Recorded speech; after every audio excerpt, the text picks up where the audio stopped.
True game. I see. Yes. The One Piece is real. I got six throwaways and 2 real games. Is what it is. We took our vacation seriously. I think that's what we're saying. Mhm. I did because I buckled down on this one. Oh. Like, I haven't yelled at my TV this hard in a long time. Oh, all right. Oh, it's so like. Yeah. Okay, I think we look good. All right, are you guys ready to get started? Yep. Sure. Oh, let me make sure that. Nope, it's on the wrong input. Is Craig in here? Craig Yeah, is he in was here. turned Yep. on. Craig. There we go. All right. Let's get started in 3, 2, 1. Welcome to a brand new episode of That Video Game Podcast, aka TVGP. I'm your host, Boston. Joining me as always is Moonpear. Hi, I'm sick. And the Nymph. Hello. Let's put a quick plug here at the beginning of the year for a Patreon page. Of course, over at patreon.com/E1M1 or E1M1.cash. One's numbers, you know the deal by now. It's 2026, baby. That's right. Get with the Patreon or not get out. You should probably stay around. I mean, tax return season's literally starting right now, so I'm just saying, That's right. gift. That's right. Yeah, gift. I always forget that you can gift I think it's any number of months that you can gift an individual person for Patreon. So I have a really dumb idea. oh yeah, I love Is it them to ideas. petition the IRS to just automatically deposit money from your check into the Patreon account? that's right. I mean, yes. Take a tithe. So, hey, Boston, Uh-huh. you can check who reviewed us across the platforms, right? Like the show. I mean, I never do, so maybe. Okay. Well, I have an idea. I will gift two full years worth of patronship to two lucky people, so 1 year each. Mm-hmm. When my tax return comes in, I will happily do so. You have to have left us a review. You know what to do. A positive review. Yes. Yeah. Over at the Patreon site, early access, exclusive audio. At the $2 or higher tier, you get early access to Critical Misses and We Roguelike It. You get exclusive Outcasts, the uncensored stuff where we talk about everything that isn't video games going on during our days and our weeks and our years. At the $5 tier or higher, that's the recommended one. That's why we call it fun for a $5. You get exclusive access to the Wayward Sons Supernatural TV watchcast that Moon and Imp are going through. You get exclusive access to the uncensored Critical Misses production meeting and our undying love of your support for the show. All of that and more, E1M1.cash. Those ones are the numbers. I'm definitely sick. All right. All right, Moon, with your fantastic cold here, why don't you tell me about the stuff you've been playing for the last couple of weeks? So I mentioned this in the pre-show, which is some delicious content you can get if you are a patron. That's right, over in the Outcast.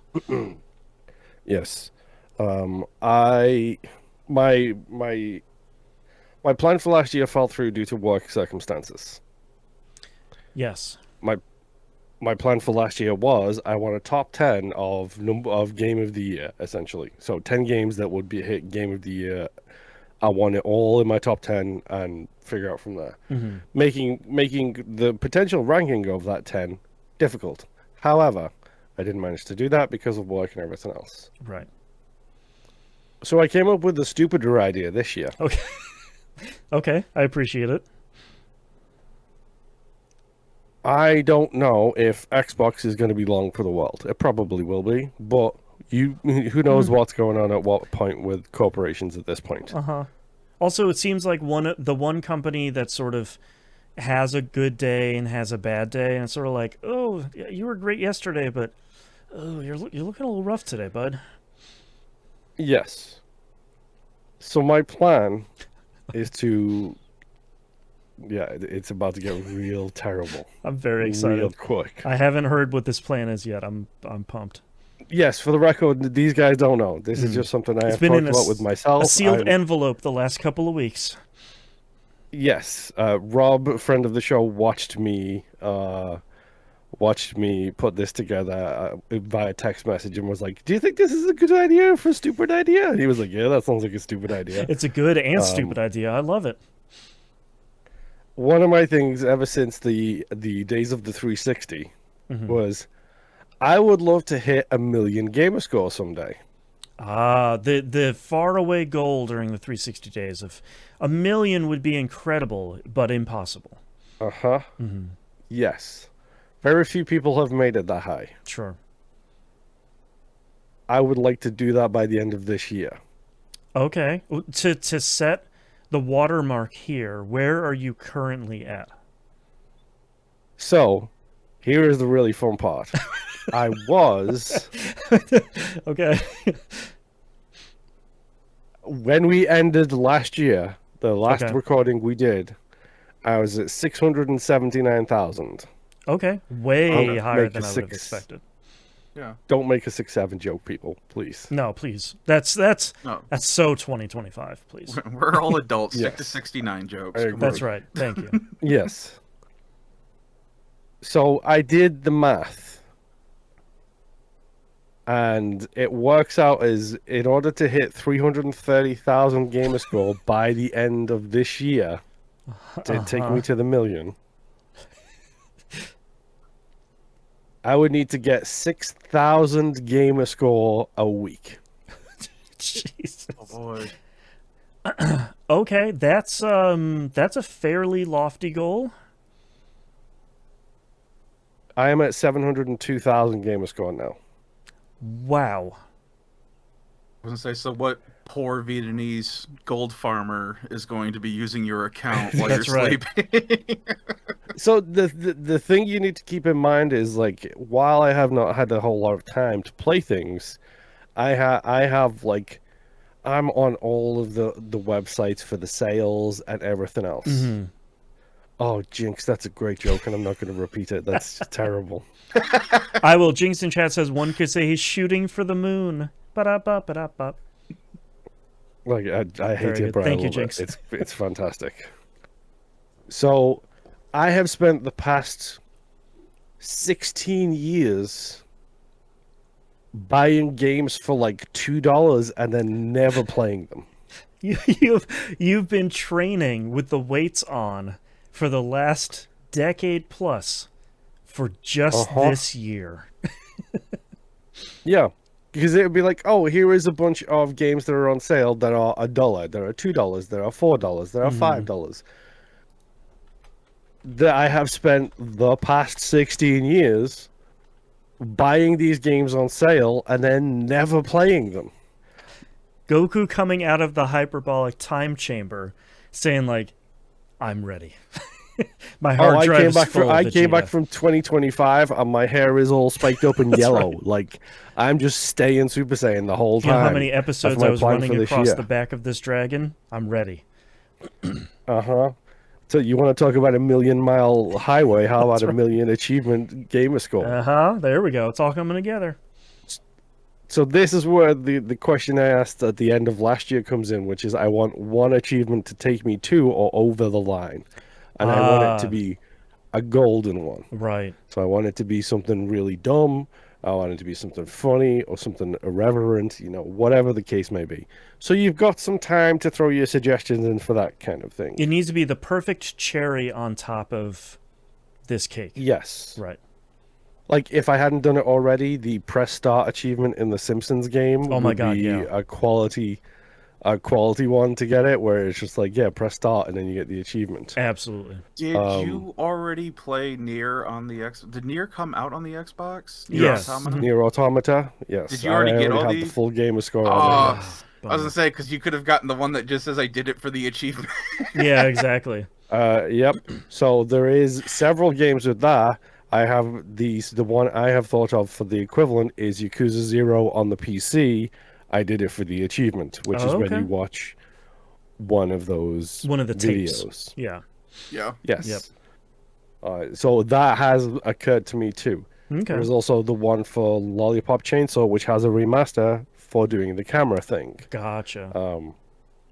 Metal Gear Solid 2 Remake has the Snake Beater achievement, which is Yes. right there too. Yep. So there is a lots of options here. So basically, I need to do 6,000 gamer score a week for the entire year. Yep. And that's going to be a lot of me playing a lot of these games I bought for like $2, mobile ports, all the other fun kind of things. If you're asking 6 months from now, Moon, why are you playing all of these children's games for children? Remember this episode. Remember the beginning of 2026. Someone I has to did review them. just download the Bratz Rhythm game that is currently on Incredible. Game Pass because, oh boy, it's a rhythm game that I'm looking forward to playing. But I think, I'm hoping that at some point in this year, like we occasionally do for We Rogue Like It, we play a game that maybe doesn't necessarily look good, or maybe seems like it is something that You want a Genesis Alpha 1. Yeah, I want a game where you're like, okay, I know I talk about a lot of garbage during this year. This is the one game, the alpha protocol of 2026 easily is like this seemingly garbage game. So, about that, let's talk about the garbage first. Okay. 2 games. One is the sequel to the second one. I played the sequel first because I'm an idiot. Didn't realize it was a sequel. Okay. Snychro Hedgehogs and 2 Snychro Hedgehogs. This is the... It's great. If you're a listener to this, you don't get to see Boston's face as he tries to find these videos Putting to this pull in up on YouTube, stream. just typing in Snychro Hedgehogs, the first 2 results are Snychro Hedgehogs Achievement Guide. and 2 Achievement Guides. Yep. Long play? Question mark? The Achievement Guide, the long plays. Trust me. It's... Yep. I found one. Yep. It's not even a platformer game. It's a move a hedgehog around the screen, except it's 2 hedgehogs that mirror each other's movements. One goes left, the other goes left. One goes right, the other one goes right. Solve the visual puzzle for that kind of situation. I'm assuming you're not pulling up a video. Hit the wrong button. There we go, Stream Deck. There you go. There are the hedgehogs. There they are. If you It's very would cute. if you would have told me this was a remake of a ZX Spectrum game, I would have 100% believed you. It feels that way. Yeah. 100% it feels that way. I don't mean that It to be reminds mean. me of... That just No, it reminds me of Pac-Man and everything else of that era where it's just like, whatever. You want to 2 see what your Snychro 2 Linux system Hedgehogs? can do? that's right. Yes. 2 Snychro 2 Hedgehogs, exact same premise, just the sequel. Again, I don't come at me because I spent like probably 70 cents on these games like 2 years ago. You're right. No one's Oh, judging you. Pharaoh in chat with the great suggestion for the million. Oh, Gold Crown from a Monster Hunter game? Ooh. All right. That is get every single monster in Monster Hunter the maximum kind of range of weight, essentially, Right. or size. So that's a tough one. Yeah. Something like to it work on too. throughout I the like it year, too. though. Let me just write Gold Crown on my post-it notes here There you because I've already got one for patron gifts. Gold Crown Monster Hunter. I like it. Okay. Next, and I'm going to use the term garbage lovingly for most Yes. of these. If it's actual garbage, I will tell you it's actual garbage. We love a B game more than anything else here, so some of these are garbage complimentary. Yes. So the next quote-unquote garbage is Hellbreachers. Hell. You want a ZX Spectrum remake, Boston? I got you covered with Hellbreachers. Okay. With a name designed straight out of the Transmorphers vault. It comes the Hellbreachers. Okay. Not, Helldivers or anything like that. Hellbreachers. 100% full game walkthrough, 20 minutes. Yep. Long story short, it is a very basic platforming game. Got a I fun think it style. looks pretty cute. Yeah. It's got a really cute little style to it. The thing I will say is and I said this in my Blue Sky post about this game, I love platformers. I just do. I think Trippy Mario game, whatever it's called, I can't remember what it's called. Wonder. Thank you. I think that is a fantastic game. Rayman Legends might be one of the best That's platforming so games good. ever made. Oh my god, yeah. However, those games kick you in the teeth about 4 seconds after they start. It feels like, okay, you did Yep. the first 2 worlds, congratulations. Now stuff gets real. Yeah. And they can get very difficult very quickly. This game is very simple. There is no like running to the beat, jumping, all of that kind of stuff. It's literally just a very basic platformer, the likes of which we would have seen when we were children. So, Well, and if, like what it if reminds you like that kind of thing, what it reminds me of, and I say this with a lot of love, is it looks like a studio's first game that probably would have been like a hit on like Xbox Live Arcade, as like it's a really good like retro platformer, and it's cool. Like, it's not super long, but you know it's a cool game. Like that's the sort of thing that it reminds me of. yeah, and like it's super basic, but it's super like easy, super simple to play. Like it, if you have young people in your life, it might be something that you might look at and think, well, I tried Mario, but once we got to World 3, then they need to bubble the whole time because they just can't handle the difficulty scaling of the levels. Right. And I think that's where something like this would actually come in very handy. True. So yes, I quite like Hellbreachers. I don't like the name because I do think it's trying the Transmorphers thing, but Honestly, whatever. it also sounds like every twin stick shooter roguelike that's come out in the last 5 years. So needed a bit of a different name, especially for a game that's this cute. This is not a game that looks like Yes. Hellbreachers. Yeah, it doesn't. Like, the name doesn't fit the style or the feel of the game, which is fine. Whatever. It is what it is. This one's a great one. A great one in a stupid way. What if Rambo was a Roomba? What if Agent 47 was a Roomba? Yeah, what if? Uh-huh. I give you Roombo First Blood. Roombo Where First Blood. You play as a Roomba protecting your house from burglars by doing Hitman-esque shenanigans and making the villains, the burglars, fall over, hurt themselves, and die, essentially. Okay. Uh-huh. And then it looks like cleaning up afterwards? Yes, once all of the burglars are dead, you have a certain amount of time to clean up the level. That's and incredible. you have to go around and vacuum up all of the blood and everything like that. I hope we see more games like this year as you're going through this list of just like, you know what? I'm not sure I really knew I needed a ridiculous game like this before, but yeah, I think I kind of do. That's incredible.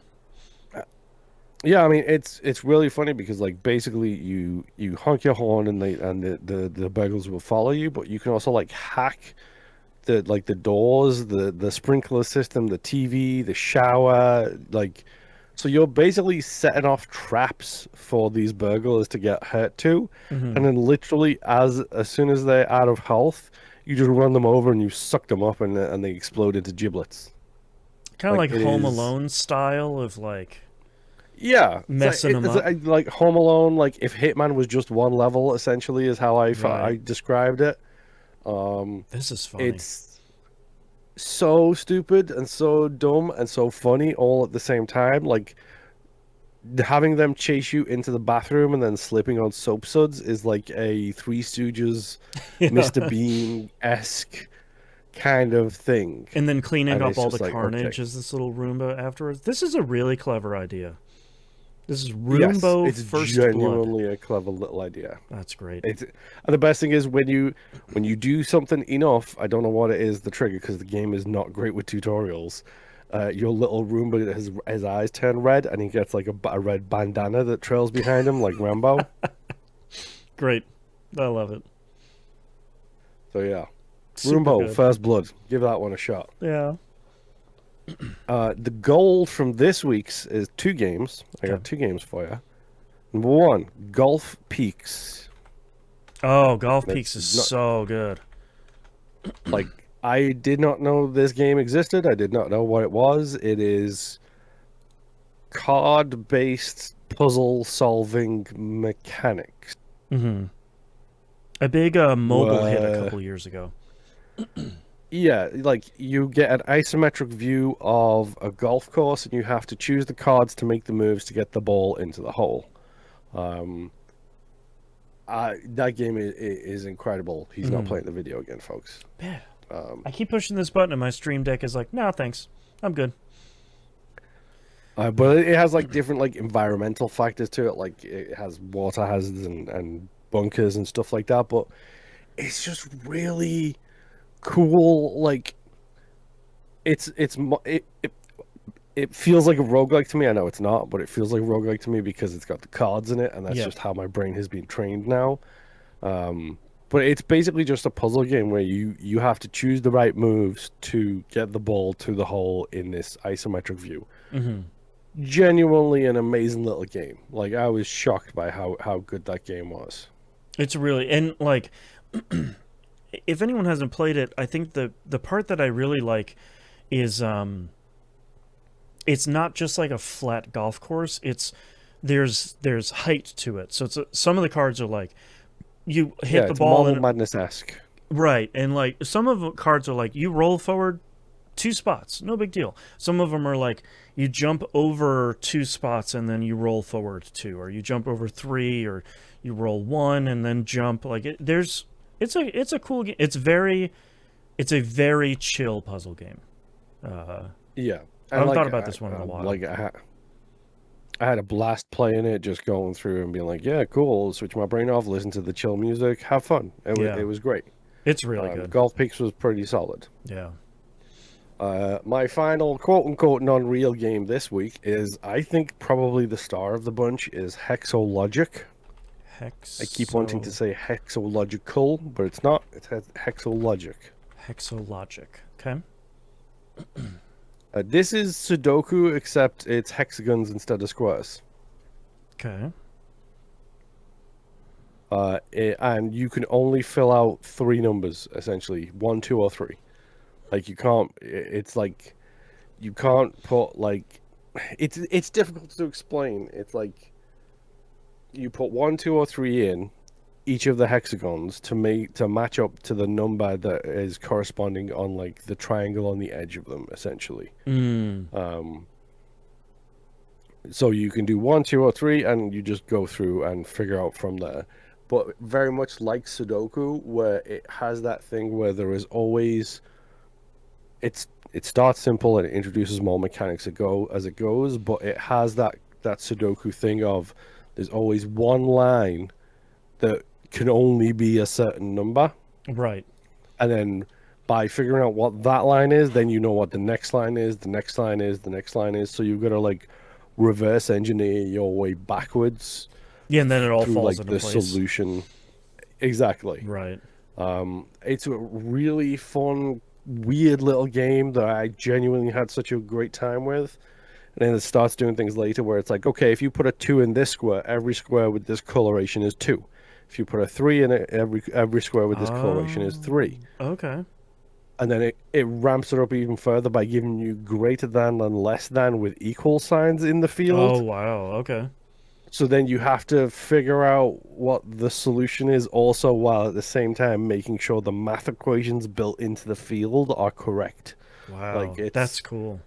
It's really, really cool. I had such a blast playing this. I was like, I don't even care about the achievements in this one. I'm just having fun playing it. Yeah, exactly. Looks like Hexologic came out in 2018.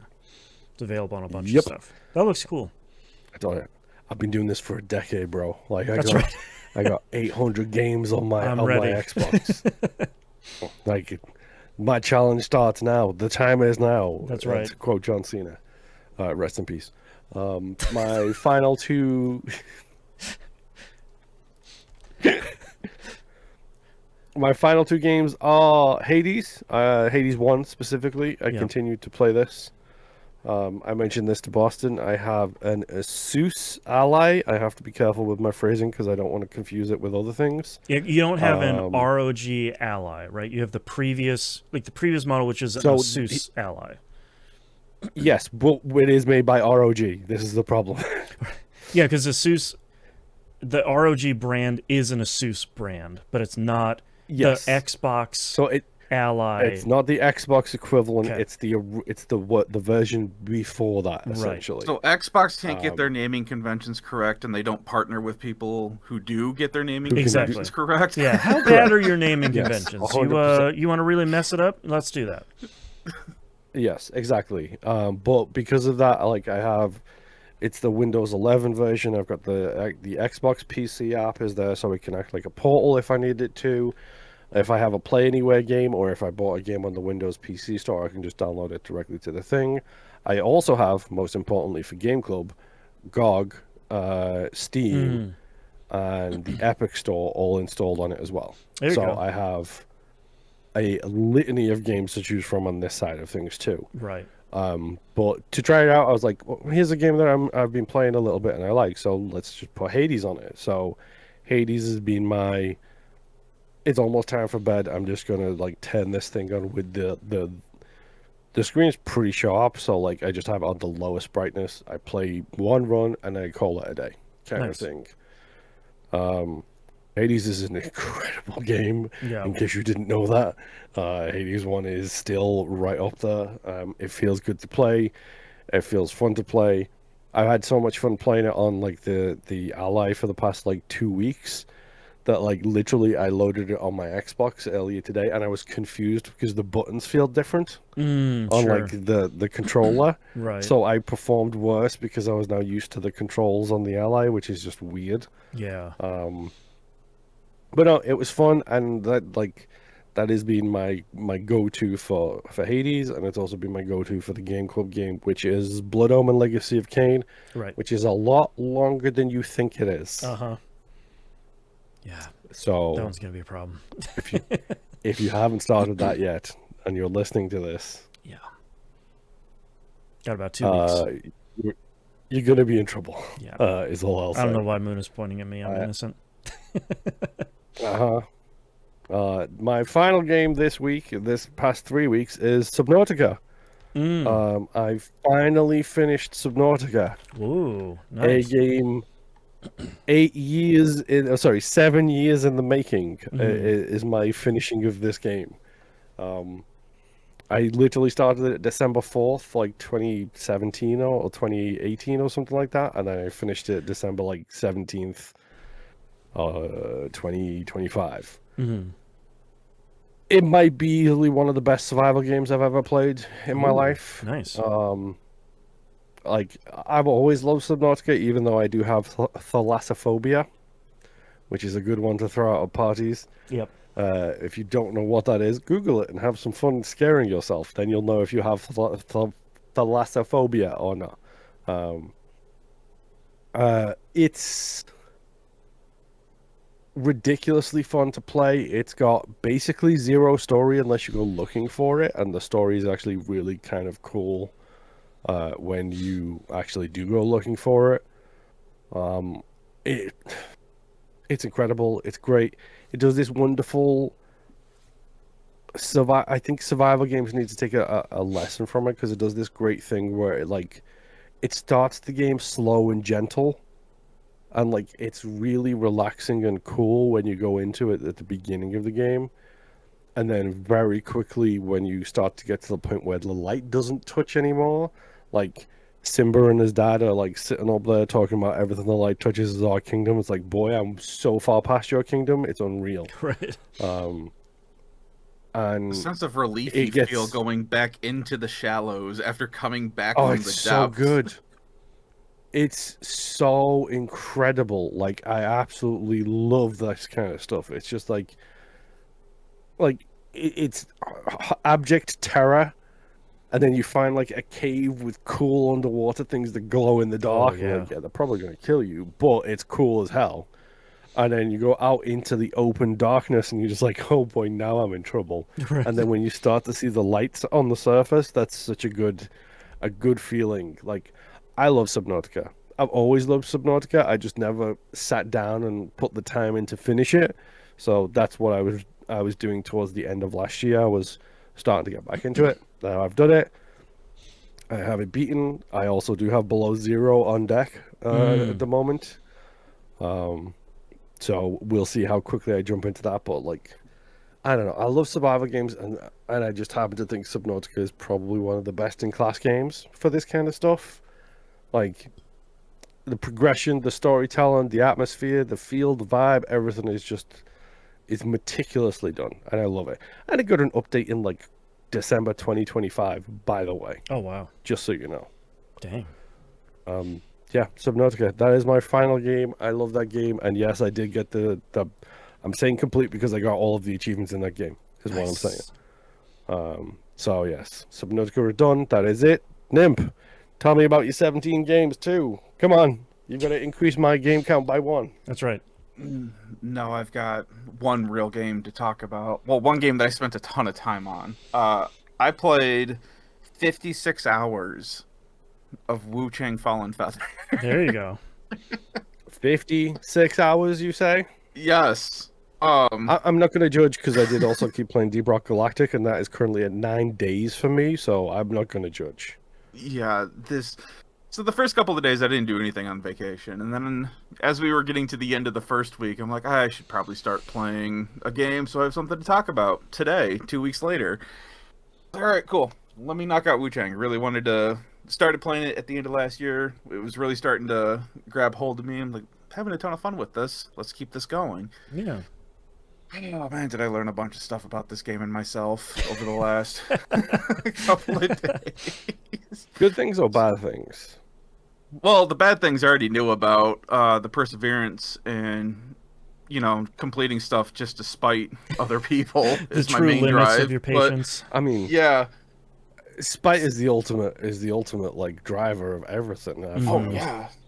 So this game is set up. When I had started playing this, I was like, I want to do something a little different besides I have big stick, I hit enemy with stick, I win. Mm-hmm. So I was like, let me start messing with magic.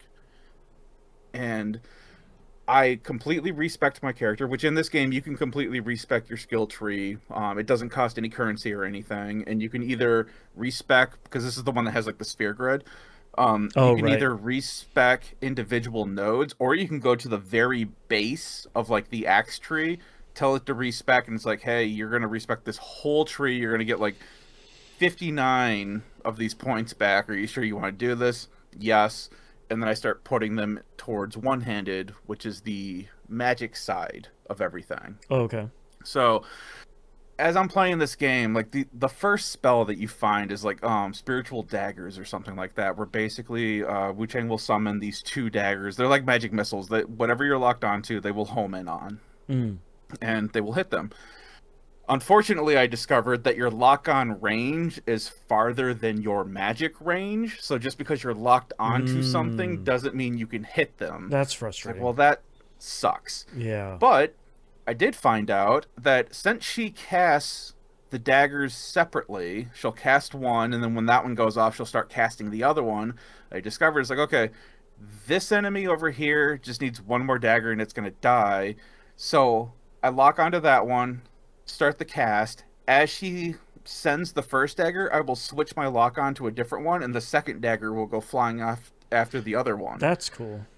And I was like, all right, cool. And I did that this entire game. Like, just being able to do that was crazy, because I don't remember being able to do that in a lot of Souls games. Granted, I haven't messed with magic a whole lot, because in Souls games, magic is usually crap a lot of times. Unless you heavily spec into, and you have, like, the ideal setup, magic is almost worthless in every Souls game.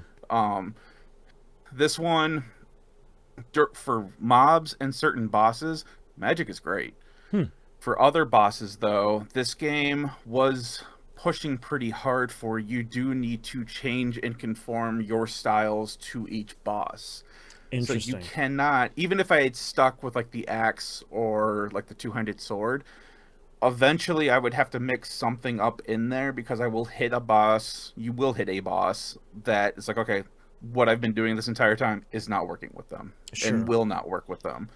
And I'd seen a lot of people complaining online about, I can't brute force this boss, blah, blah, blah. It's like, guys, come on, man. Just respect, man. Come on. It pretty much, like I said, it's free and it's simple to do, and you can do it at any time. It's no issue. But so being stubborn, though, I was like, well, I want to see how far I can push it with magic. Right. And you can push it pretty far. Mobs, 99% of the time, your magic, you're fine with. You can do everything at range. You can cheese a lot of stuff, which I'm all about. I am a connoisseur of cheese. That's right. So That's right. I will do it day in and day out. There were certain mini bosses that I'm on like a rooftop doing like this dagger thing. And I was probably up there for a good 10 minutes just chipping away health on this mid boss because I'm like, I'm not fighting that thing fair. That's right. Look at that thing. And then I No finally way. killed it. Yeah. And it's like, yeah, that was 10 minutes of my life. But that could have easily been like 2 hours of being up in its face fighting it. So I will Exactly. take the chip damage. But the first 3 general bosses that you start out with are considered easy. Mm-hmm. And I did not know this, but they kind of lull you in to this false sense of security of, oh, okay, I feel like I'm doing really well with this game. Let's keep going. Yeah. You hit the next boss. And it's like, okay, that was a little more challenging, but wasn't that difficult. Let me go on to the next boss. And then you hit a boss called Hung Lan. Mm-hmm. All right. These are all Chinese names. I am not a fluent Chinese speaker. Right. So if I get a name wrong, which I will, Doing our best. I mean no And offense you by it. probably already did. Yeah. Probably. So this boss is your first legitimate skill check, and it is a cliff drop of you need to be good now, starting Okay. now. There is no more screwing around. And I think it took me about 10, 15 tries before I finally got her just using magic, like just magic. Oh, okay. And then I finally got her, and it was this whole celebratory thing of that felt really challenging. I feel really good about this. I watch a couple videos, and people are like, "Oh yeah, if you just walk in there with the axe build, like you can just bully her into a corner and just end it." And I'm like, Oh, wow. I could have, but I was stubborn and stuck with magic. Yeah. So it works, just not as efficiently. It's like, all right, cool. I get done with that boss, and then I move on to eventually find another boss. And let me pull this up here because that boss is basically the end of chapter 1, and there's like 5 chapters in this game, depending on what ending you're going for. Mm. Which this game has multiple endings. I did fine with the next 2 bosses until I found Lu Chen, Okay. who is basically like an upgraded version of Hong Long. Oh, okay. Only this one does like a bunch of twirling and stuff with a one-handed sword and does like a lot of freezing damage and all this other stuff. I was getting him down to a science with dodging to the point where I'm like, okay, I see he's doing this. I can dodge, dodge, dodge, back up. I can heal if I got hit, whatever. And I was figuring out at certain ranges, I can force him to do certain attacks. So if I stayed at a mid-range, he would always do his jump-up attack, which would dive down on me, and I would just dodge 3 times. I would get my Skyward Might. That would give me enough points for magic to be able to do an attack on him. Get this guy to phase 2. All of a sudden, his move changes, which is expected. It's a phase 2 fight. But he has this one attack that I called the Spinning Dervish. Well, he will jump straight at you while spinning in the air. Oh, And boy. as he lands, he will do one downward slice, which is easy to dodge. He will continue to spin and do another attack, which is easy to dodge. But the third attack comes too fast, and you're still recovering from the last dodge. So you can't dodge the third one. And I constantly got hit by that. Oh, no. And it does a ton of damage. And I think I spent 2 hours on that, just trying different things to figure out, okay, what can I do differently? If I dodge to the left instead of to the right, does that make a difference? No, not really. If I dodge backwards, does that make a difference? No, he has long reach and he follows. Oh, jeez. By accident, there is one spell that I had that I was using where you basically summon this red lance that you throw at an enemy, but in the process, your character will jump up and backwards, and then they will hang in the air for a moment while they're summoning the lance, and they will throw that down. And I found out by accident that when she jumps up and backwards, she is just at the right height where those last 2 hits from that attack don't touch her. Oh. So then it was the game of, okay, now I have to maintain this distance so that way I can force him to do the spinning dervish attack, so that way I can do this at the last possible moment. And again, just little bits of chip damage. Like, I'm not doing tons. I'm not asking for Right. a lot. So Oh, man. finally took him down that way. It was 2 hours of just, like, analyzing this guy and fighting. Oh, jeez. There's a lot of swearing between that boss and several of the other bosses. I will not get into all of them because there's 24 of them, and I have wow. stories for each and every one of them, and they all lasted various times. Right. But the final boss, I was able, with my magic, to basically kill it in 2 hits. Oh, wow. Jeez.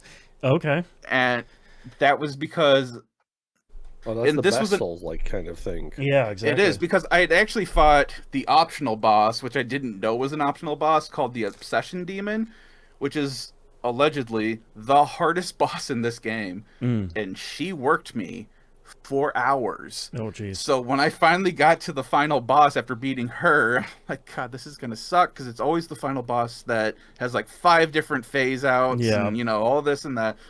No, it only has 2 phases. And when you start, I'll just tell you guys what I did, because it's no big secret. You can find videos online for all this crap I later discovered. There's a spell called, I think it's called Spirit Lotus, where your character charges up this attack, and then a lotus pops up over your head, and then it starts spitting out like these little balls of energy around you, like fireworks, and they blow up as they touch the ground around you. Okay. I had discovered that if I walk forward, the final boss will jump at you, and it's a massive arena. They will jump the full arena at you, and their first attack will not hit you because they're not 1-to-1. They're just slightly off. So if you walk forward just enough and to the left so you're on their right, their first attack will miss you. If you start doing your magic attack, by the time he jumps, by the time he lands, it is just about ready to go off, and he takes the full hit of this attack, which brings him down past half health.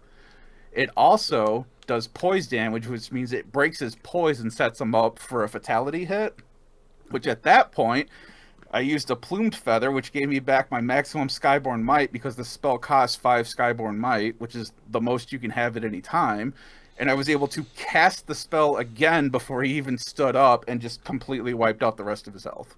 Jeez. All right. Walk up to the last shrine, walk through the door, game credits.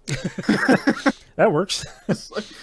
Oh my god, that was the best way that could have happened, because there are other bosses where you get like that one great run. Your first run is like the best run you have. Yep. And then the next 20 are like the worst you could have ever tried.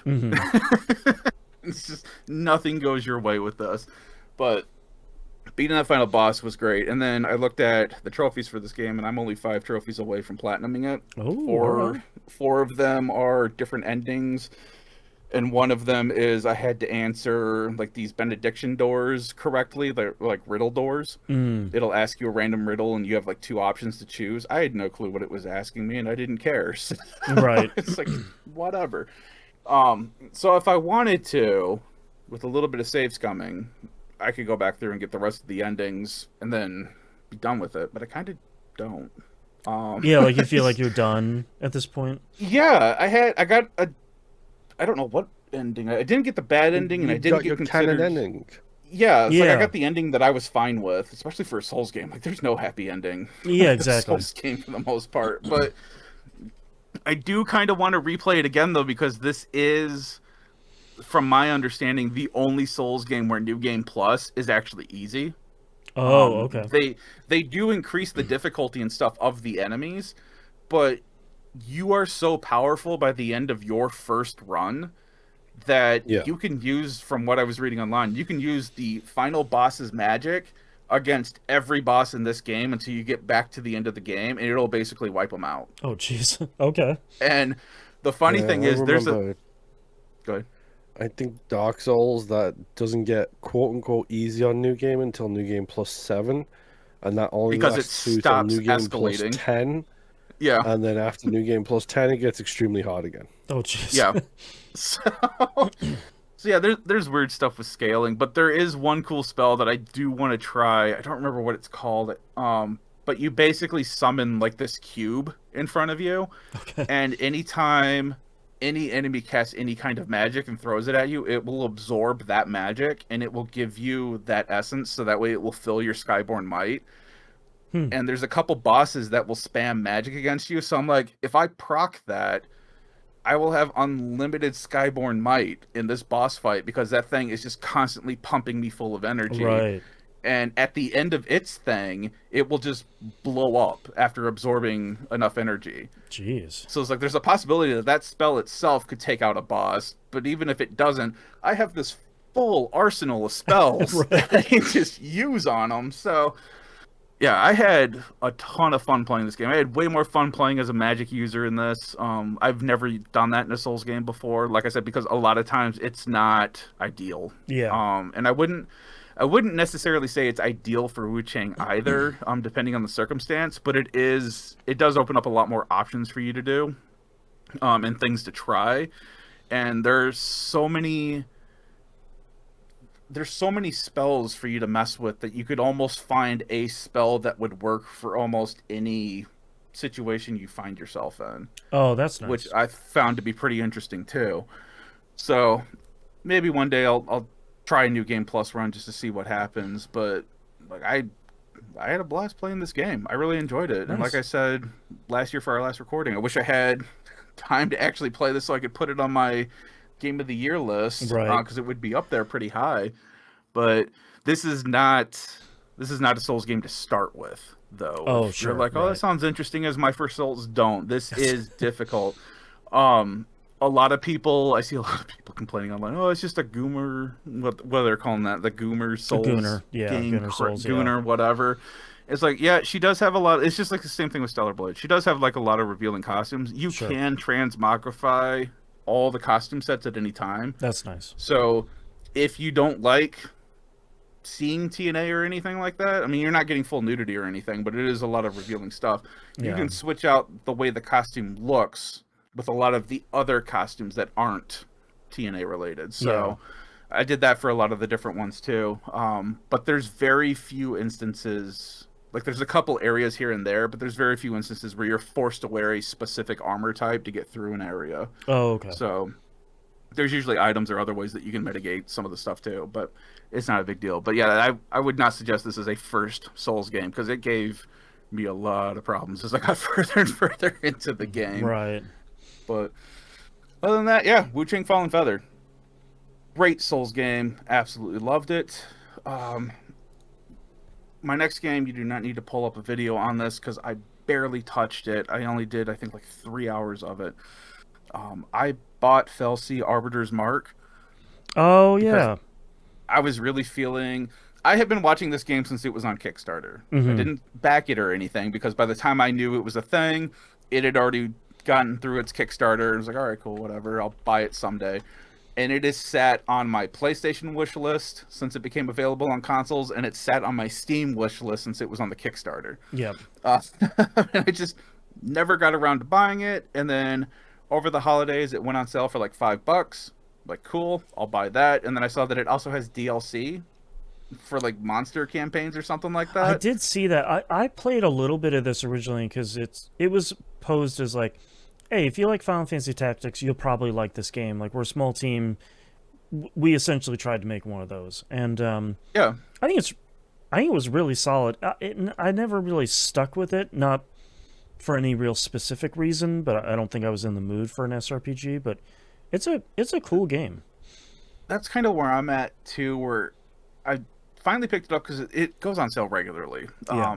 But between the main game and the DLC, I think it was like $7 altogether. Yeah, it's super cheap. Yeah. So it's like, I can't pass that up.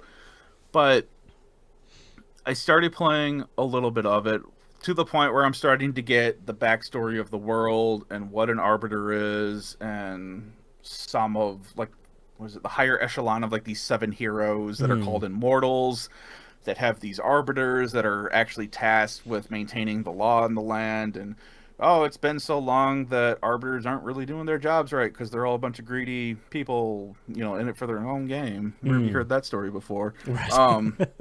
So, and that's about as far as I got with this. Yeah. I discovered that you have infinite uses of items.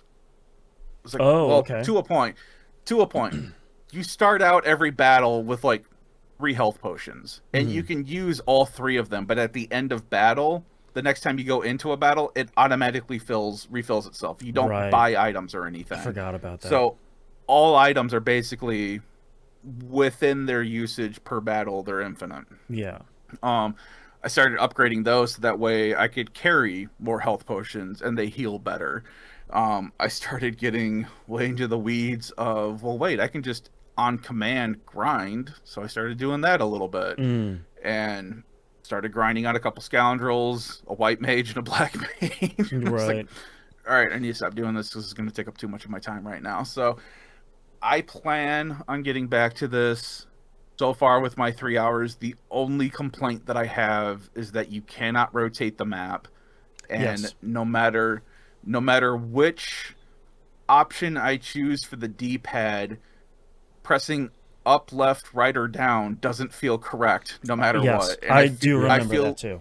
Yeah, and I feel like felt it's that way because you about this can't guy, rotate though, it. to be honest. Yeah.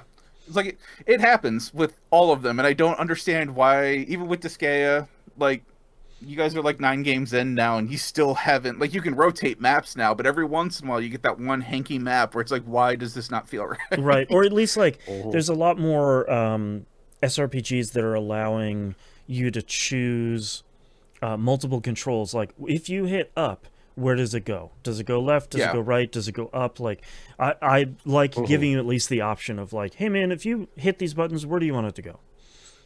Which, I mean, I like that, but then I change it, and then I don't feel comfortable, so I change it to something else, and I don't feel comfortable, so I change it to something else, and then it's just, it's basically me going around in circles on the D-pad because it never feels right. Yeah. It's that weird itch that you just can't get to correctly. Yep. But this just brings up all the positivities about everyone should be switching over to a hexagonal map instead of a square grid. You know? No confusion. Just saying. Yeah. Hey, don't insult the square grid. The square grid is an integral part of that game. I love the square grid. I love all tactical games and their flaws. I'm just saying there are not a ton. I can think of one off the top of my head that is hexagonal. Everything else is square. So outside of that game, though, cool. The last game that I played, Legend of Heroes, Trails Through Daybreak 2. And let me tell you, after playing way too many hours of a Souls game, it felt really, really nice to turn this game on and be like, oh, this feels comfortable. Yeah, this is breezy. Yeah, everyone's not dying of some weird disease, and there's a blue sky that I can see. I'm wandering around a town. This is great. Oh, we have hope. We still believe in the power of friendship. Exactly. Oh, I've only played a little bit more of this as well. I did talk about this a little bit back in March, I think it was, because I did start playing it and then just kind of put it on the back burner for a bit, a whole year. No big deal. But this is the game where they started messing with splitting the storyline. Oh, right. So, and I haven't gotten fully into that because there is some of like the light novel stuff where it's like, okay, you've gone down this path and it has ended, so now you need to go back to the branching point and choose a different path. There's only one instance of them doing that at the beginning of the game to kind of introduce it to you, and they haven't really gone back to that yet. Interesting. But they are still doing where it's like you're following 2 different parties right now, so you're like my save file was saved on like Act 1A. Completed Act 1A with that group, and now it's like, okay, now you can do Act 1B with this other group. Oh, okay. And that's covering something completely different. It's like, all right, cool. So I'm bouncing back and forth and slowly getting back into the literal grind of this because I did realize that I ran out of Mira, the game's equivalent of money. Like, crap, I need to go fight a bunch of monsters so I can afford a bunch of the stuff at the shop. So I Right. spent like an hour grinding to get money and stuff like that. So, um, but yeah, nothing. The story has not started yet. I'm only like, because it's a JRPG, I'm only 10 hours in and it hasn't Yeah. picked up yet. So the prologue. It's still filling in the stuff of, I think we finally hit the beat that ignites the rest of the events happening, Gotcha. but it's still in the phase of the new guys, or the good guys just discovered something is amiss about this thing. We Right. don't know what it is, and I'm waiting for the screenshot of like the villain in the background being like, yes, our 20-year plan is finally coming to fruition. Well, it's a JRPG, so they'll be like, they've discovered that. And it's like, what are I've they already talking had about? one character say that. I That's think right. it's time we call them in. I'm like, who the hell is them? There's like Why do you 48 keep doing characters this? in this game. Yep. So yeah, it's a lot of fun, dumb stuff, and then I am looking forward to playing more of this now because I do need something light Yeah. to not Something not Right Soulsborne-ish. yeah, because also Code Vein 2 comes out later on this month. Exactly. And I'm looking forward to playing that, but I really, really want to play this more because I have started already getting there's this whole virtual land that you can go into to grind to get points, so that way you can upgrade individual skills for each characters. Mm-hmm. And I'm already like well into that. Right. So like That's I've my got jam. there's only 3 acts, and I've already 3-starred 2 acts, and I'm working on the 3rd one right now. jeez. So yeah. There you go. And that's part of the reason why I don't know what's happening with the story, because I keep getting distracted by the side quests. Right. And the cooking is back, so it's like I'm already hunting down dishes and stuff so I can fill my Yeah. cooking meter, so that way I can get the upgrades going for it. So it's already got its claws in me, Yeah. and I'm here for it. So you guys will be hearing more about Daybreak 2, but that's all I played this week because Wuchang was just taking up a lot of my time. All So encompassing. I had to get good, and I Right. did. So Only thing I have really of note to talk about here is Destiny 2 Renegades. I have finally finished it. I have a lot of thoughts. So, for anyone that hasn't Good seen, thoughts or bad thoughts? a mix of the two, to be honest. If anyone hasn't seen, this is the Star Wars inspired Destiny. I kind of hate to call it. It's somewhere between a season and an expansion from like a size perspective. A seasonal kind of storyline was always, oh, you have 4 or 5 missions that are spread over a couple of weeks, and then we have a seasonal activity and that sort of thing. This one's a little bit longer, but it's not to the length you'd get of maybe an expansion where it's like 15 missions and a bunch of activities and a whole new planet to explore and stuff like that. It was kind of in that middle ground. My concern about Renegades when it was announced and they unveiled it was that it was going to be too Star Wars and not enough Destiny. And I think they really tried to strike a balance between the two things. And I'm not entirely sure they were really successful because so much of it is so Star Wars. Like, the very first shot of the DLC is a planet.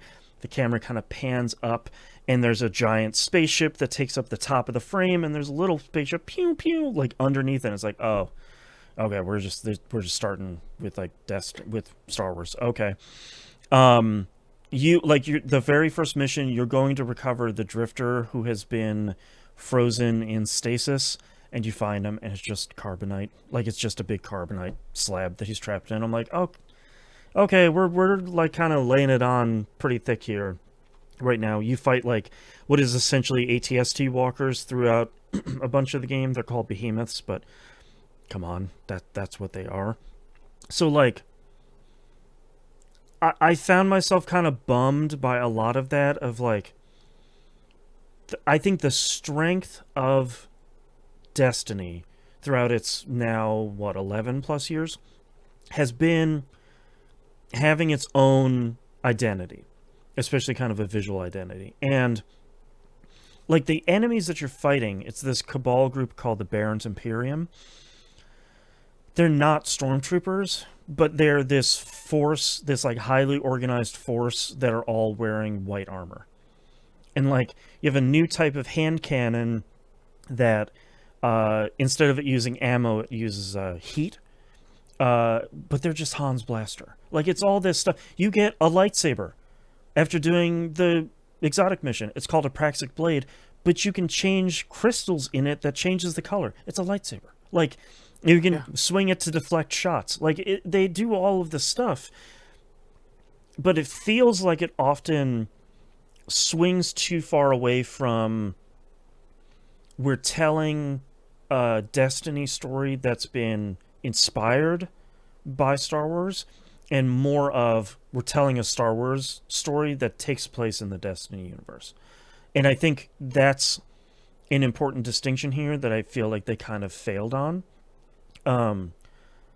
There's some good stuff in here. When we were recording Pup RPG Love yesterday, Musum asked me a really good question, which is, how does the story of Renegades fit into the Destiny universe? Because is it like a self-contained Star Wars story? And I think that is one thing they did really well. They're telling the story about the Dredgens, which are this kind of almost mythological group of not quite villains in the Destiny universe, but kind of scoundrels. So it's really like a perfect Star Wars thing to tell. And telling a bunch of backstory stuff of the Drifter, who's dealing with the fallout from Edge of Fate, which is an entire thing I'm not even going to get into because I don't like where the storyline's going.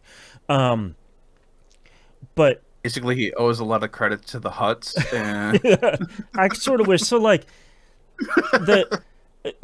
when the final shape came out, which is 2 expansions ago, that was the end of the Light and Dark saga, which started at the beginning of Destiny 1. So it was like the first 10 years of the story.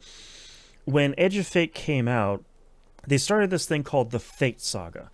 And it's really focusing on a group of entities called the Nine.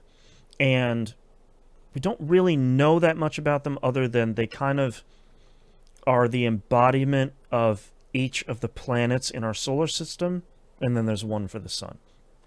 I really don't like a lot of the stuff regarding the Nine unless it's like super thin and in the background, because the Nine to me have always seemed like they get less interesting the more you explain them, and if you're gonna focus your storyline on them, they're explaining a lot of them. So I don't think that stuff is really interesting. I think this stuff with the Drifter sort of reeling from the events that happened at the end of Edge of Fate and kind of some of the seasonal stuff between that expansion and this one, it doesn't really do a lot for his character other than kind of has him running kind of in a cowardly fashion a lot. And that's frustrating. I think they do a good job of tying this story with the Dredgens and the Tharsis stuff on Mars. The Tharsis stuff, it's the Cantina from Star Wars. Like, they literally just call it Cantina. There's like Muzak playing in it. It's just that thing. I think they still do a good job tying it all together. I really didn't like the villain. It's called Dredgen Bale. It's literally just Kylo Ren. It is a very similar sounding voice actor, has a very similar like outfit and mask and the whole thing. I really, really didn't like it, especially from like a tortured weapon of the Nine sort of storyline. It really didn't click with me at all. But I think they really did try to fit it into Destiny. I don't really like how much it swung away from Destiny and into the pendulum felt like it swung too far away from Destiny and too close to Star Wars. I don't think it's so far that it felt like Fortnite. That was one of my kind of concerns of like, are you just like, are you and Princess Leia storming a battleship? Yeah, pew, pew, pew. You know, like, is it going to be that thing? Thankfully, it wasn't. It wasn't that. But it still, to me, felt like too much. Like, if you really love Destiny, you really love Star Wars, you'll probably really love this. But I like Destiny as a whole on its own identity. And even before this, we were starting to get more and more stuff of like, here's a Ghostbusters, the Ecto-1 is now a spaceship you can fly. And I'm like, ugh, that's... I don't know about that, man. Like, oh, Slimer is a ghost now. And it's like, oh, boy. Like, okay, like, keep the lights on, but let's pump the brakes with this maybe a little bit. And I feel like this kind of goes a little bit too far. And, like, as you're going through, you're fighting this thing in the storyline called the Nightfall, which, like, number one is a very bad name because you already have something called Nightfall in Destiny. But it's wouldn't you know it, a giant, almost orb spaceship in space that fires a giant death laser. And it's like, yeah, okay. Are we going to have to do a trench run on that? Does it look like a star? Yeah, it might.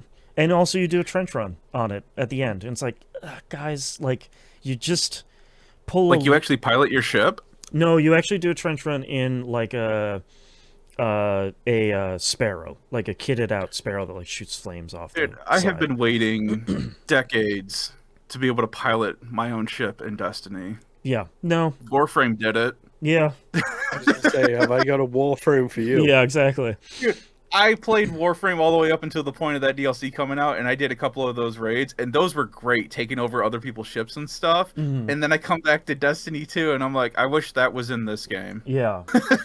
And like that whole trench run mission is really good. I do really like you have this kind of like half pipe you're racing towards, like you're shooting enemies and you're avoiding stuff and going through this half pipe. You're getting to a really large arena. You're killing a bunch of enemies. You're shooting a bunch of stuff in the environment and kind of taking down a reactor.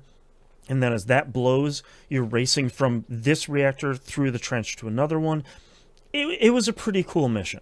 I think the final boss battle wasn't really that great. It's Destiny is at its worst. It's worst when you're fighting just a big dude. Like, you're not fighting like a giant space dragon, or you're fighting a building or something, or a giant mech.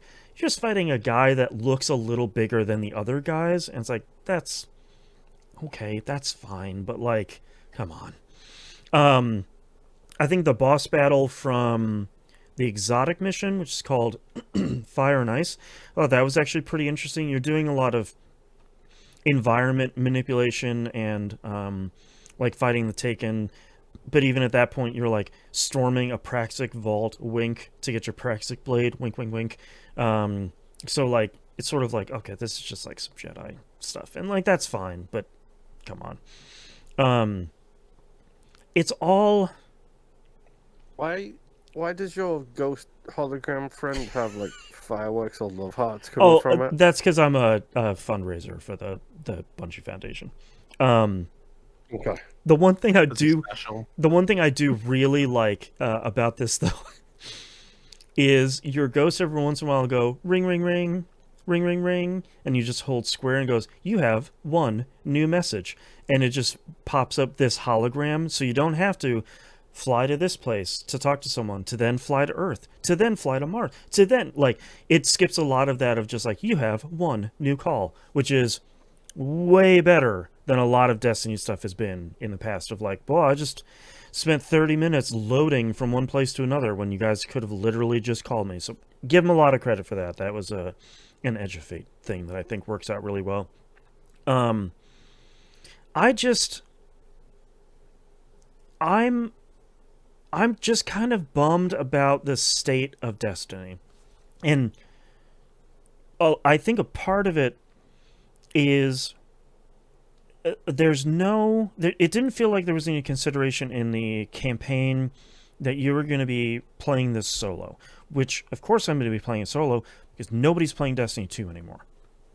So every time you have a story mission where you're doing like a bespoke specific mission, that stuff felt fine. And that stuff felt easily soloable. But the stuff in between, where you're going and like doing the, I think it's called Lawless Frontier. It's the expansion activity where it's supposed to be you and 2 other Guardians go and like you're fighting waves of enemies and you're doing a mechanic. Then you're going to another spot and you're kind of like rinsing and repeating that a couple of times. That felt really bad solo because they didn't change the objectives for solo play. So like one of the things that I hated the most was they'd be like, gather intel and put it in this thing. And you're essentially like standing in a zone, picking up a buff. Once you get enough of it, you dunk it in a thing because it's Destiny. But I'd gather up, it's like 3 or 4 spaces kind of all over this map. Then you'd go dunk it in this thing. It'd be like, all right, you gained progress. 15%. And it's like, oh my God. Like if I had 3 people doing this together, this would go super fast. But now I'm like doing this over and over and over again. And that's just one of the 4 objectives I have to do on this one mission. So like, I feel like one of the biggest things now needs to be, you need to have a recognition that everyone playing this campaign isn't necessarily going to have 2 other people with them to like knock out all of these activities with them. Because as soon as you finish the campaign, like usual, thankfully, a whole ton of stuff opens up. There's a bunch of stuff for your Praxic Blade, like going and redoing that mission and finding a bunch of secret stuff in it. The new dungeon opens up, which I'm not going to do. And the expansion activity opens up, which is Lawless Frontier. But I don't want to do that anymore because I just struggled through it on like an extreme timeline in the campaign. And now the idea of like, just keep grinding on it is absolutely not interesting whatsoever. So I feel like the difficulty scaling there felt right from like a mission perspective, but I need them to ease up a lot of these requirements for people that are going through some of the stuff solo, or just let me turn on matchmaking for those story missions and say, I just want to blow through this mission real quick. There's probably other people playing it. If not, fine. At least I tried. But like a lot of that stuff feels really wonky. So the game now turning Crazy that they still don't have matchmaking for a lot of stuff in that game. and like so much of it, I get where they're coming from the story perspective, because like you're doing the Lawless Frontier stuff, but like you're doing it for a story reason. It's not just like you're doing it for reputation or rewards or stuff. So like it is a specific kind of unique mission that you're doing, but I just want to get through it where I have like the voice acting in the story, and then I have people that are helping me, but I don't have anyone to help me because nobody's playing the game anymore. Like, there needs to be some recognition that your player base has cratered over the last year, and you need to loosen the reins on that and have a technical kind of decision about, cool, people are going to be at different phases running this Lawless Frontier on Mars. That's fine. These people will get different storyline stuff. These people won't get the storyline at all because they've done it. Like, there needs to be that thing that like World of Warcraft figured out 15 years ago with like the Wolven stuff. So like that's really frustrating. And now that I'm done, I kind of, this is really weird, I don't want to keep playing this anymore, which is good. Like there's an incredible amount of stuff in the game, it seems like, that you can play after the expansion is complete. But I finish it, and I kind of look at the, like, you have 3 warring factions in the Cantina, and you get to pledge yourself to one of them, and you'll earn rep with them to get rewards.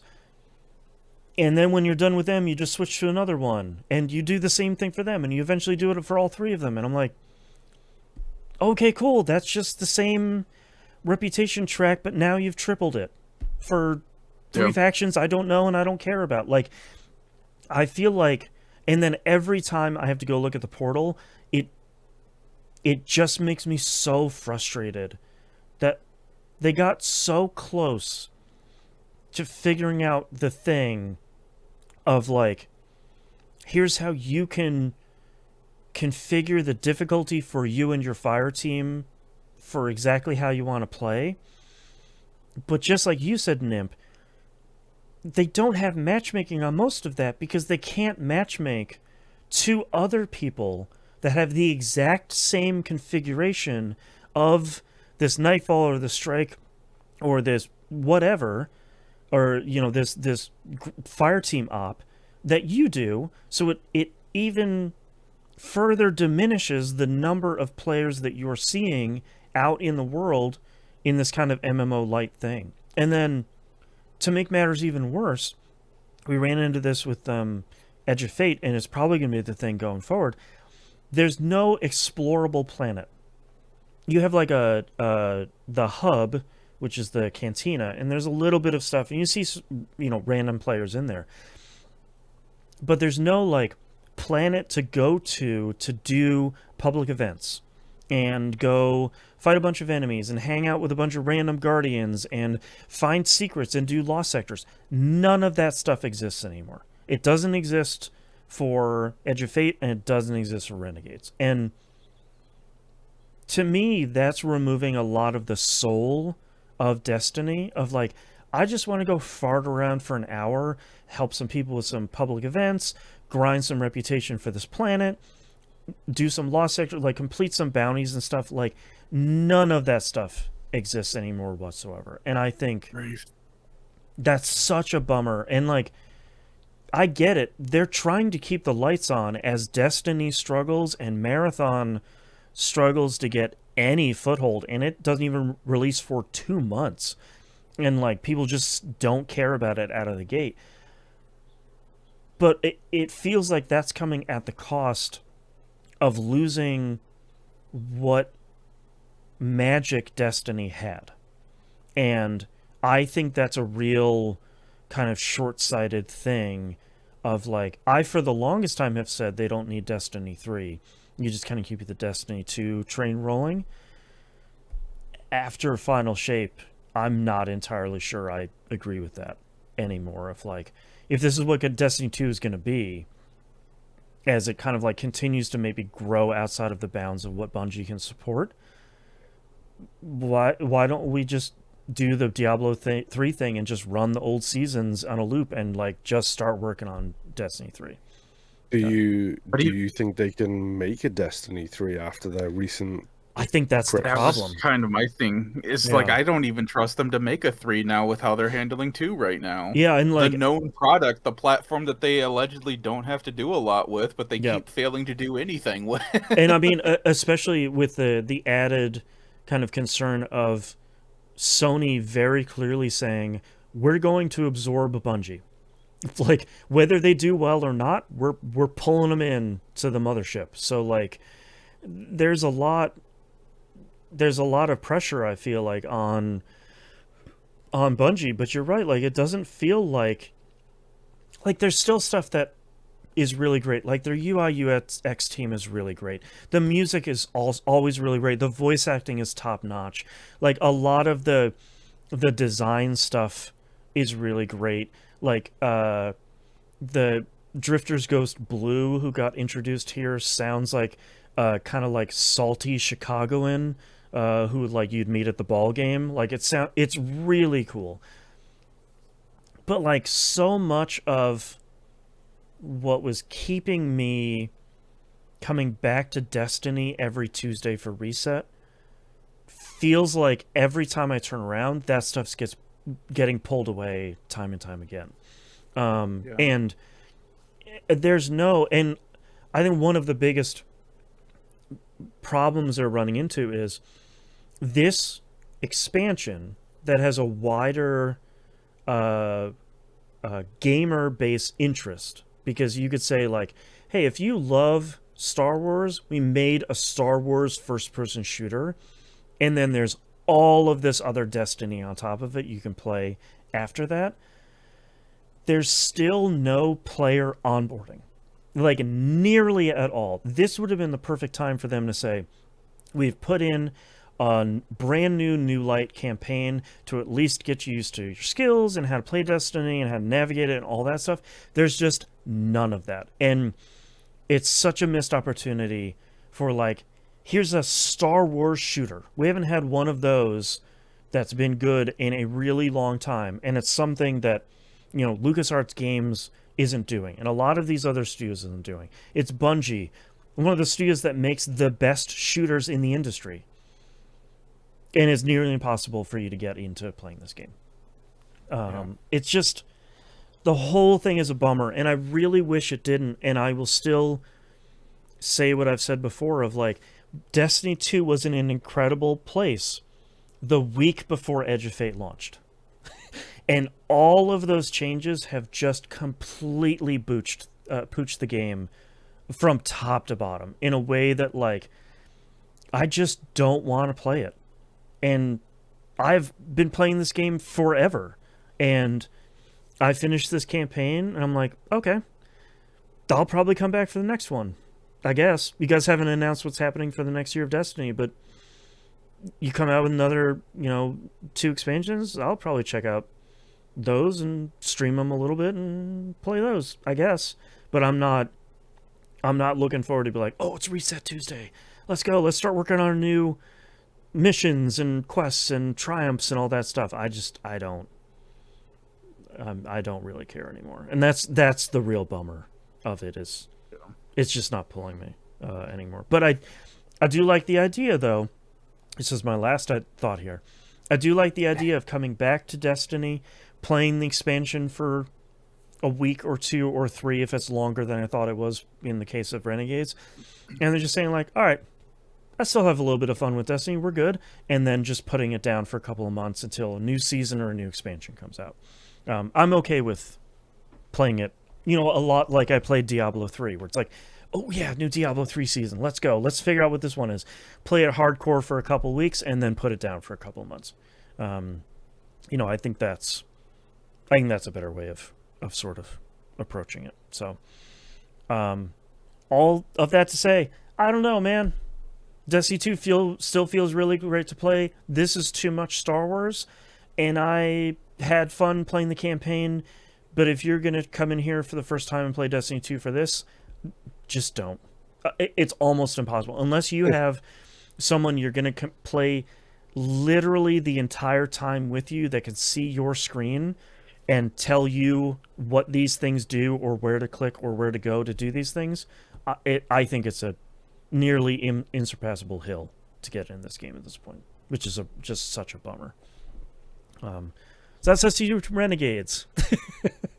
That's all I played this week. Let's move on to our only release here for the week of January 5th, 2026. Suika Game Planet comes out on Switch and Switch 2. We talked about Suika Game a long time ago, where it's the fruit dropping game. You drop from the bottom and you try and match them up. Now it's a whole orb. Now you're dropping around this whole orb, and you're basically doing the same thing at this point. If you haven't played Suika Game, it's on Switch, and I'm assuming Switch 2 at this point. It was like $2, I think. It's an incredible $3 game. maybe. Yeah, like it's really, really, really good. And it looks like there's a bunch of new mechanics and stuff in here that I'm not sure I honestly care enough about. I just want to match the fruit and have some fun and enjoy the ridiculous music. But I think that's great. I'm not going to lie, though, it does make me think of Wetris. Yes. Yeah, it's very much that sort of thing of, like, it's kind of a different take on what we've had for games like this. So, yeah, that's our release this week. Super packed week full of Suika Game Planet. New year, new Suika. That's right. Which means that's the end of our episode for this week. Thank you so much, everyone, for listening. If you'd like to visit us, you can do so at tvgp.com. TVGP.tv. Everywhere to find and follow us is on the right-hand side of the page. Don't forget to join the Discord server, discord.tvgp.tv. Everybody over there is incredible. The community is doing really great, super welcoming, super food motivated. We're really getting into the fantasy league right now. Things are really starting to heat up at the beginning. 2025's fantasy league finished.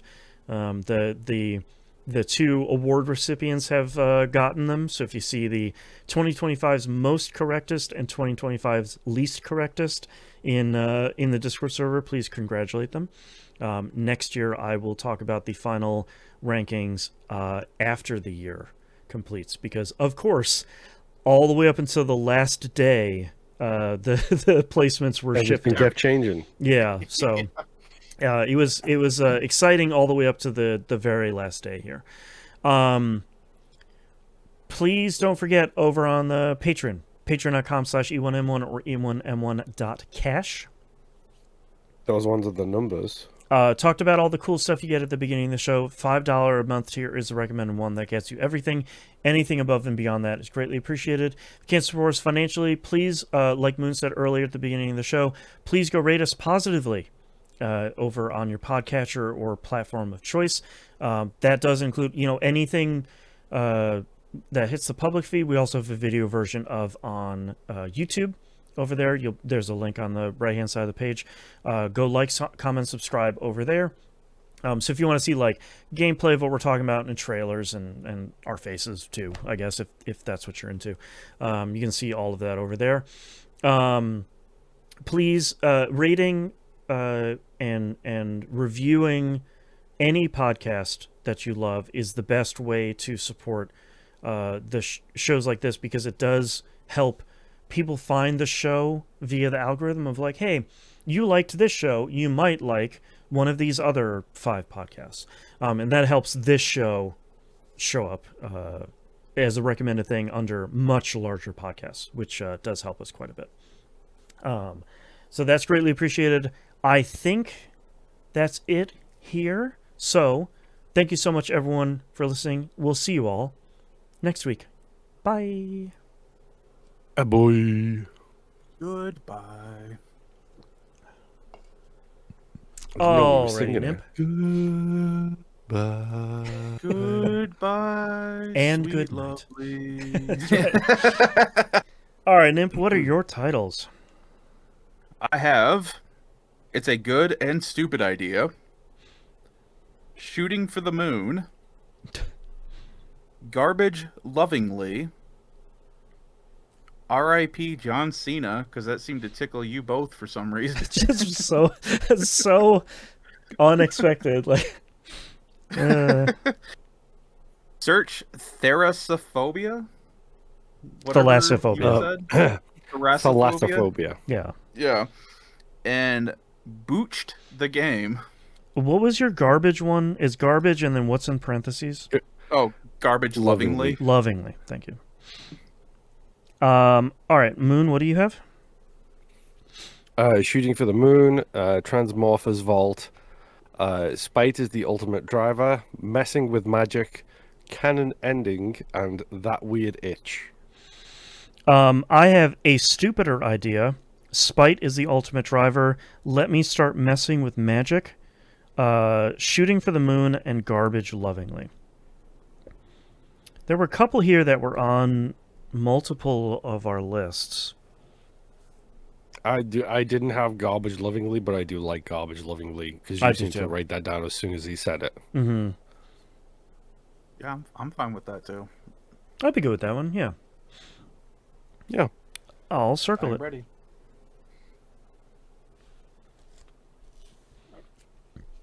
Oh, man. Come on, Moon, you're in the garbage industry. You should have some weird, witty pun. Professionally and recreationally. Yeah. Trust me. Me saying the drivers who with commercial licenses are all babies, it just doesn't kind of stick. Yeah.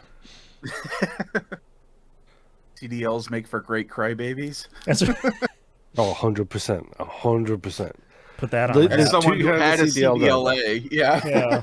Yeah, there's two kinds of CDL driver. There's the kind who drive the big 18-wheelers, are just like, whoa, yeah, we're the big boys.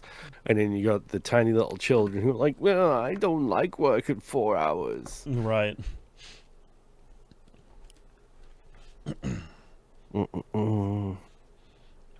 This is also rough for Moon because he's under the weather. No, Yes. no excuses. That's This right. is literally your wheelhouse. That's right. Okay, I'm ready. All right. All right. I'm good. Starting in 3, 2, 1. This is That Video Game Podcast, episode 950 for January 5th, 2026. Garbage, lovingly. I will state otherwise if not. And respectfully recycle. All right. Thank you so much. Why didn't you say and recycle respectfully? That's right. Because I wanted it to be backwards. That's right. All right. Thanks, everyone, for coming and hanging out. Thanks for showing us a lot of love here since we're back after our restful 2-week vacation. Podcast vacation, at the very Restful. least. Yeah. Restful. Hopefully, we'll see you all next week. Bye. Boy. Goodbye.